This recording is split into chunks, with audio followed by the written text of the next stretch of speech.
ناظرین، کیس کے آغاز میں وہ منظر دکھایا جاتا ہے جب ادریس کا کٹا سر دیکھ کر صلاح الدین نے اللہ کی قسم کھائی تھی کہ وہ بولن کے لیے دنیا تنگ کر دیں گے۔ بولن کہتا ہے کہ خود کی خواہش کی وجہ سے انہیں نقصان اٹھانا پڑ رہا ہے۔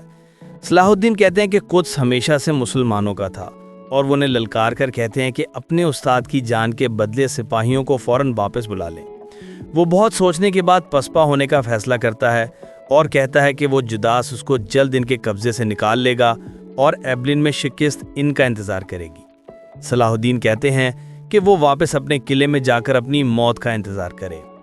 ادھر جنگل میں ایتھیسیز آنسو بہاتے ہوئے کہہ رہا ہوتا ہے کہ پہلے عرفا اور اب ادریس اس کی جان بچاتے ہوئے اپنی جان سے گئے۔ اسی لمحے بائے بورا اور گوگ بورو وہاں پہنچتے ہیں۔ ادریس کی شہادت انہیں بھی غمگین کر دیتی ہے۔ ایتھیسیز سرخ آنکھوں کے ساتھ خوب بورو سے کہتا ہے کہ پورو نے ساری فوج کو تقسیم کر کے اتنی قیمتی جانیں ضائع کر دیں۔ اسی لمحے بورو سائرہ اور علی کی میت کے ساتھ وہاں پہنچتا ہے۔ تراب علی کے چہرے سے کپڑا ہٹاتے ہی زارو قطار ہونے لگتا ہے۔ گوگ بورو اور کارا کو شلاتے ہیں کہ اس کی ضد نے ان سب کو ہرا دیا۔ ایتھیسیز بورڈ کے ساتھ ساتھ زائرہ پر بھی برس پڑتا ہے۔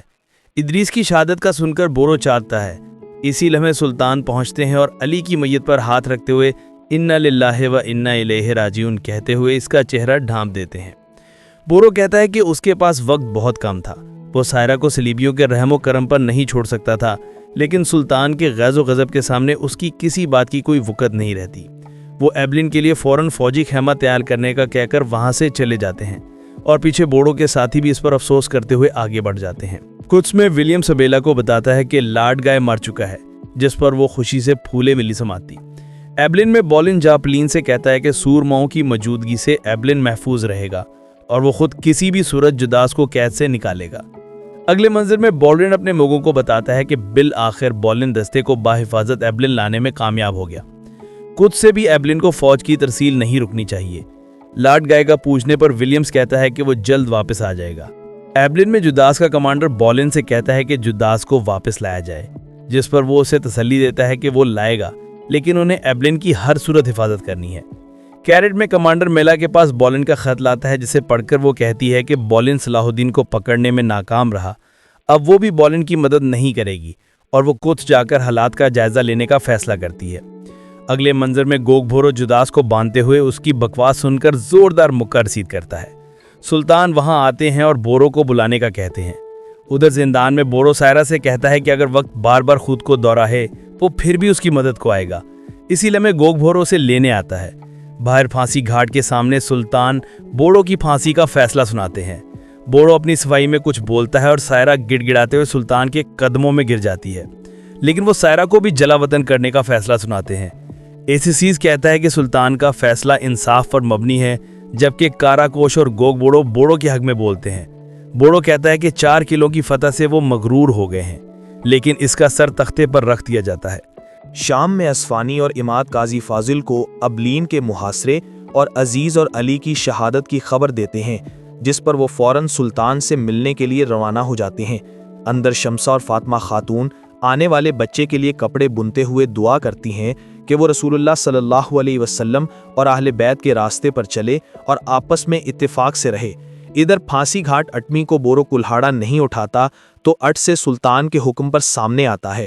سلطان اس سے آخری خواہش پوچھتے ہیں، جس پر وہ کہتا ہے کہ والدہ کو اس کی موت کی خبر خود آنکھوں میں آنکھیں ڈال کر دیں۔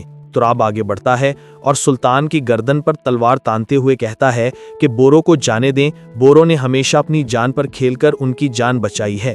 علی نے وعدہ پورا کیا، وہ بھی وقت آنے پر بورو کے لیے جان دے گا۔ جوڑاس کہتا ہے کہ سلطان تو ابلین سے پہلے ہی منتشر ہیں۔ اسی وقت خلیل کا خنجر اس کی زبان بند کر دیتا ہے۔ سائرہ تراب کے کہنے پر بورو کے ہاتھ کھول دیتی ہے۔ بورو بھائی سے کہتا ہے کہ وہ اب سے دشمن ہے اور سائرہ کو لے کر وہاں سے چلا جاتا ہے۔ سلطان تراب کو زوردار تھپڑ رسید کرنے کے بعد وضو کو بورو کے پیچھے بھیجتے ہیں۔ قدس میں ماریا خاتمہ سے کہتی ہے کہ ولیمز اور سبیلا ضرور کچھ چھپا رہے ہیں، ان پر نظر رکھنا ضروری ہے۔ اگلے لمحے ماریا سبیلا کے پاس جاتی ہے اور کہتی ہے کہ انہیں لادق کائے کی خبر لینی چاہیے، جس پر وہ کہتی ہے کہ یہ اس کا مسئلہ نہیں ہے۔ ابلین میں مارکوز بالن کو خبر دیتا ہے کہ جوڑاس اس کی غیر موجودگی سپاہیوں میں اضطراب کا باعث بن رہی ہے۔ جنگل میں بورو سائرہ سے کہتا ہے کہ وہ خیمے کے باہر دھماکہ کرے گی اور وہ جوڑاس کو اغوا کرے گا۔ کیرک میں ماریا سبیلا سے کہتی ہے کہ وہ سائرہ کو قید کر کے اپنے مقصد میں کامیاب ہو گئے، لیکن لادکائے کا کوئی اتا پتہ نہیں، اسے ولیمز اور سبیلا پر شک ہے۔ ادھر خیمے میں قاضی فاضل شہداء کی تعزیت کرنے کے بعد دونوں بھائیوں میں نفاق کی وجہ پوچھتی ہیں۔ رات کے وقت خیمے کے باہر دھماکہ ہوتا ہے اور بورو جوڈاس کو زندان سے نکال کر لے جاتا ہے۔ صلاح الدین ایوبی سیزن 2 کی تمام ایپیسوڈ دیکھنے کے لیے ہمارے چینل کو سبسکرائب کریں۔